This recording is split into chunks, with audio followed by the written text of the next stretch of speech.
Hi guys! Bigla ang punta kila Winnie. Wednesday to, bali hapon na ito.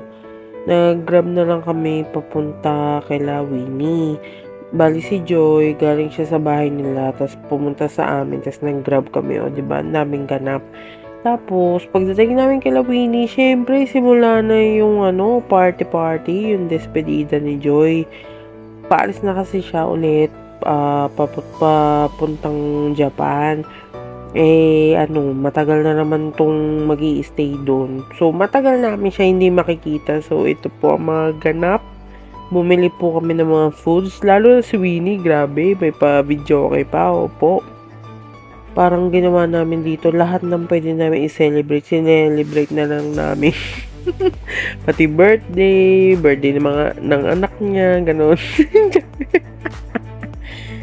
Pero seryoso, sobrang mamimiss ko tong mga taing to. Opo, kahit hindi ako aalis ng bansa, sobrang mamimiss ko. Alam mo yung simpleng simpleng kwentuhan lang. Nakakamiss po sila. Ganyan po kami, opo eh. Kasi yan, mukha po kami haggard dyan, first take. Kasi hindi man lang sinabihan ni Mark na na yung buhok ko eh, ganyan, o diba? Ang haggard na nga namin, haggard pa yung kuha, So, nag-double take pa kami dyan, o diba? Ganyan po talaga kami magtatropa eh, pag magkakasama. Hindi malaman kung anong gusto sa buhay. Grabe, buti nga, sumama si Ali sa akin. Kasi wala kaming taga-picture, eme.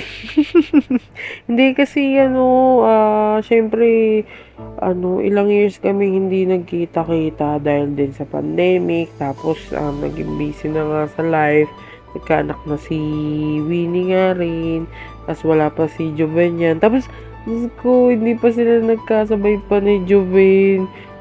Darating na ngayon din si Jovino, di ba? Ay, yung mga schedule namin hindi na nagkatugma-tugma, opo. Pero grabe, sobrang thankful ako na nakita ko sila this year, opo. Kasi baka hindi na nga kami magkita-kita ulit, alam mo yun? Dahil nga, may mga ganap na sa ibang buhay. Sobrang saya namin dyan, gano'n. Kala mo mga walang nalulungkot sa pagse-separate namin, ganyan. Uy, umiyak yan si Joy. Ay, eme. See you soon ulit, Joy. Mag-iingat ka sa Japan. Opo, susulat ka. Ayun guys, mag-iingat po tayong tatlo at magkikita-kita pa tayo na may mga asawa at anak, ha? O, di ba? Love you mga tae. Bye! Ingat kayo, ingat.